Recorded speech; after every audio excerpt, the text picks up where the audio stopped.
చంద్రబాబు నాయుడు గారు తెలుగుదేశం పార్టీ అధ్యక్షుడిగా పోయారు. ఈరోజు జగన్మోహన్ రెడ్డి గారు రాష్ట్ర ముఖ్యమంత్రి హోదాలో ప్రధానమంత్రి అపాయింట్మెంట్ రేపు ఉదయం ఉన్నందువల్ల ఈరోజు ఈవినింగ్ వెళ్ళారు. రెండింటి మధ్య అదే తేడా. ఈయన రాష్ట్రాన్ని రిప్రజెంట్ చేస్తున్న ముఖ్యమంత్రిగా ఈయన వెళ్ళారు అఫీషియల్ దీని మీద. ఆయనేమో తన రాజకీయ పనుల కోసము తన వ్యవహారాల కోసం ఆయన పోయినట్టు తేడా. బీజేపీకి టీడీపీకి పొత్తు అని చర్చ జరుగుతుంది. ముగ్గురు కలుస్తారు, మళ్ళీ జనసేన టీడీపీ బీజేపీ అనేది విస్తృతంగా ప్రచారం జరుగుతుంది. ఈ ఈక్వేషన్స్ ఎలా చూస్తాము? అది అంటే బలహీనత ఏ స్థాయిలో ఉంది, చంద్రబాబు ఎంత బలహీనంగా ఉన్నాడు, లేదా ఆయన పార్టీ తెలుగుదేశం పార్టీ ఎంత బలహీనంగా ఉంది అనే దానికి అంతకుముందు ఆయన పొత్తుల కోసం A to Z అన్ని పార్టీలు ఏదర్ నైతికంగా స్ట్రైట్గా కానీ ఇండైరెక్ట్గా కానీ పరోక్షంగా కానీ పవన్ కళ్యాణ్ గారితో మొదలుపెట్టి చేసుకుంటున్న వ్యవహారం ఇప్పుడు బీజేపీతో కూడా పోయి ఏదో ఒక రకంగా వాళ్ళతో పొత్తు పెట్టుకోవాలని చూసుకోవడంలో ఆయన బలహీనత బయటపడుతుంది. అది బలం అనుకుంటే ఏం హెల్ప్ చేయలేదు. బలం అంటే నిజంగా పొత్తుల కోసం తను వెంటబడాల్సిన అవసరం.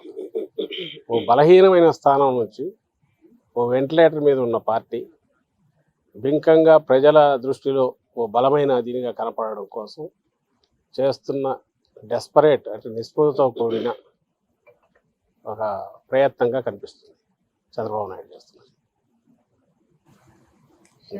అనేక వ్యాఖ్యలు చేశారు.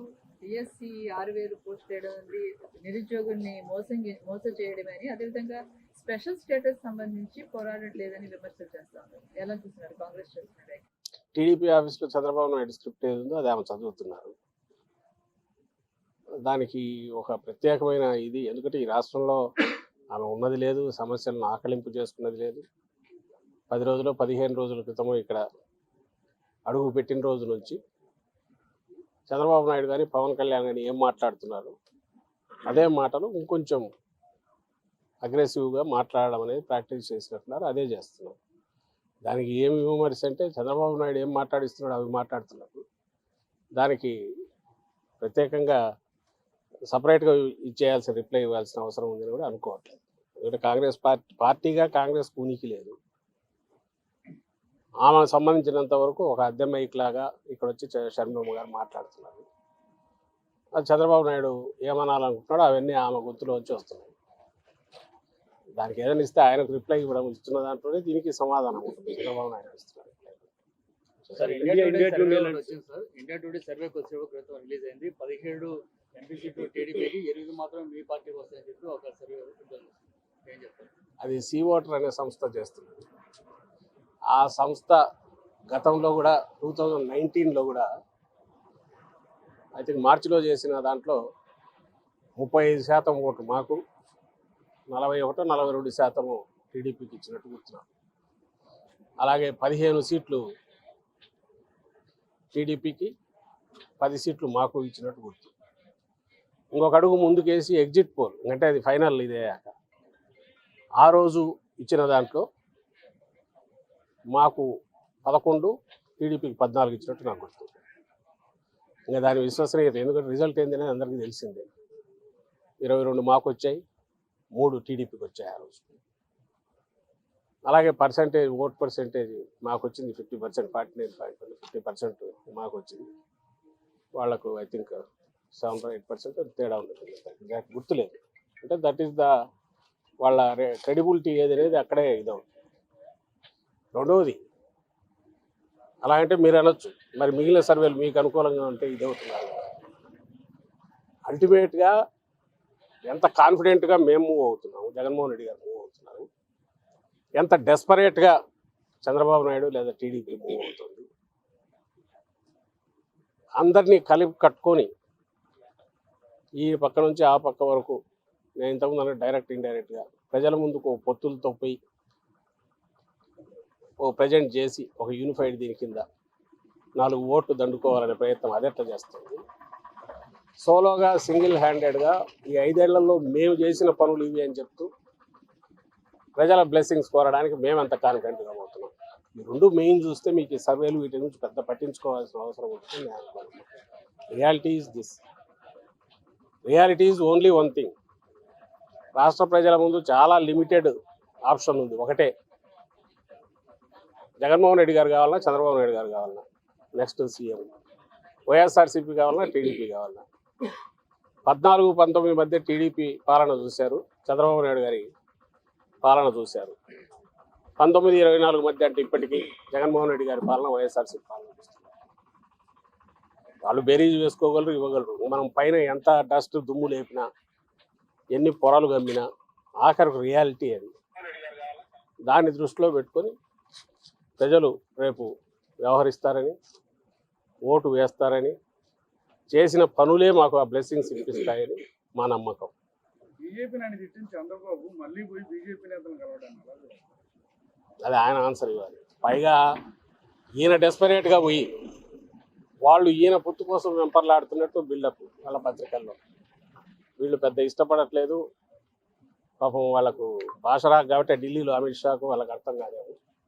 ఇక్కడ ఆ పార్టీ బీజేపీ పార్టీ నాయకులకు గొంతు లేదో, లేదా గొంతు అంతా అద్దెమైకులు అంటే చంద్రబాబు మనుషుల చేతిలోనే ఉన్నందువల్ల వాళ్ళు ఏమనలేకపోతున్నారు. కానీ పాపం ఇంత బతికిన బీజేపీకి ఎంత అవమానం అనిపిస్తుంది. నిన్న ఈరోజు పత్రికల్లో చూస్తే వాళ్ళు వెంబడి పడితే చంద్రబాబు పోయినట్టుంది, కానీ యాక్చువల్ సీన్ రివర్స్ ఉంది. మీరు గమనించి ఉంటారు.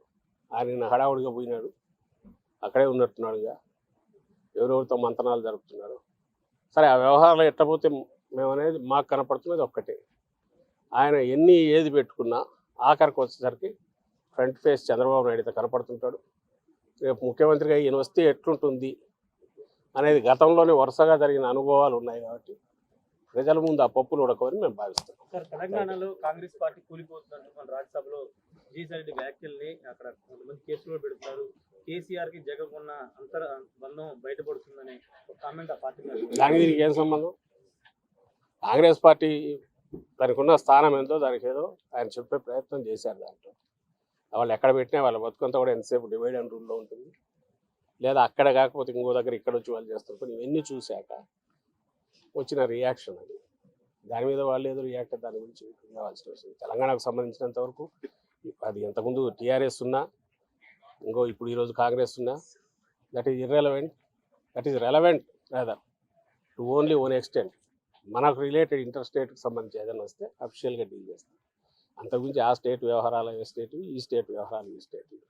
పార్టీల పరంగా పొలిటికల్గా అంటే కాంగ్రెస్ స్టైల్ ఆఫ్ ఫంక్షనింగ్ అనే కల్చర్ కానీ, దాంట్లో నుంచి వాళ్ళ వేధింపులు, వాళ్ళ హెరాస్మెంటు, వాళ్ళ కక్ష సాధింపు, వాళ్ళు చేసిన వీటన్నిటి వల్ల వచ్చిన రాజకీయ పార్టీగా అనుభవాలు మాకు ఎప్పుడు ఉంటాయి. ఆ చేదు అనుభవం, వాళ్ళు ఇచ్చిన చేదు అనుభవం. మా నాయకుడిని అక్రమ కేసుల్లో అన్నాళ్ళు జైల్లో పెట్టడం కానీ, పవర్ కోసం ఏ లెవెల్కైనా ఎదిపోవడం కానీ, ఈ ఇండియాలో మొదలైన harassment to the worst level తీసుకుపోయిన ఇది కానీ ఆ పార్టీ కాంగ్రెస్ పార్టీ గురించి. దాని ఫలితం కూడా వాళ్ళు అనుభవిస్తున్నారు. ఈరోజు జీరో అయింది కాబట్టి దాని గురించి పెద్ద మాట్లాడుకోవాల్సిన అవసరం లేదు. కానీ ఎవరైనా కామెంట్ చేస్తే ఇగో ఈ అనుభవాల వల్ల వీటి వల్ల దాని మీద కామెంట్ చేసి ఉండొచ్చు. సార్, ప్రైమ్ మినిస్టర్తో పాటు సీఎం గారు మిగతా అమిత్ షాతో కానీ మిగతా మంత్రులతో కానీ కలిసే అవకాశం ఉందా? తెలియదమ్మా, నాకు ఏదైనా ఉంటే ఎలాగో ఏది పోయినా ఇందులో దాపరికం ఏమి ఉండదు. స్టేట్ ఇంట్రెస్ట్ రీత్యానే ఆయన దాన్ని కలుస్తారు.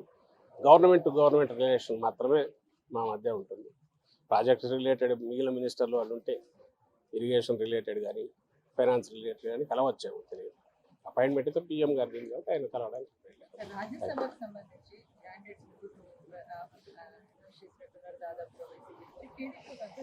పెట్టాలని ఆలోచన చేస్తుంది. సో మీరు ఏ రకంగా మీరు 3 స్థానాలు గెలవగలుగుతారా? మీ స్ట్రాటజీస్ ఏ రకంగా? ఏముందమ్మా, వాళ్ళకి అసలు వాళ్ళకున్నది ఎఫెక్టివ్ 19 అనుకుంటా. ఒకవేళ మా 18 గంట అయిపోయి 18 ఒక నలుగురు మా దగ్గర నుంచి వాళ్ళు పోయిన ఇప్పుడు డిస్క్వాలిఫికేషన్ ఇది ఫేస్ చేస్తున్న నలుగురు ఉన్నారు. ఓన్లీ అది తీసుకున్నా 18+4 అంటే 22. వాళ్ళకి 20, 22, 20 దాకా కావాలేమో నాకు తెలిసి. రఫ్గా నాకు పూర్తి ఫాలో కాలే. కానీ అసలు ఎక్కడి నుంచి వస్తారు వాళ్ళు? అసలు ఆలోచన చేయడమే అనైతికం. ఒకవేళ వాళ్ళు చేస్తే ఏదో 4, 5 ఉన్నాయనుకుంటే కక్కుర్తిపడి ఈ మధ్య మేము సీట్లు చేంజ్ చేస్తే ఎవరెవరు వేయచ్చని దాన్ని వాళ్ళ ఆశలు పెట్టుకుంటే పెట్టుకోవచ్చు. 20 ఓట్లు ఎట్ట తెచ్చుకుంటారు? 20 ఓట్లు 20 ఓట్లు ఆశ. ఆ ప్రయత్నం చేయడం అంటే హార్స్ ట్రేడింగ్కి ఏదన్నా డోర్స్ ఓపెన్ చేయాలి, ఇంకో ప్రయత్నం చేస్తే డెస్పరేట్గా ఉంటుంది. కానీ అంత గ్యాప్ ఫిల్ చేయడం వల్ల కాదు. కాబట్టి ఎవడైనా తలమాసిన దిక్కుమాలని ఆలోచన చేసి వీళ్ళు ఎవడైనా బకరాన్ని పట్టుకొచ్చి తీసుకొచ్చినా వాడి చిలుము వదలడం తప్ప ఏమి వేరే ప్రయోజనం ఉంటుంది అయితే మేము అనుకోవట్లా. అయితే 4 రోజులు వీళ్ళు ఏదో దాని మీద ఈనాడు జ్యోతిలో వాటిలో స్టోరీస్ ఉత్కంఠ అని చెప్పి అవి రాసుకొని ఆ ఆనందం, తాత్కాలిక ఆనందం పొందొచ్చు.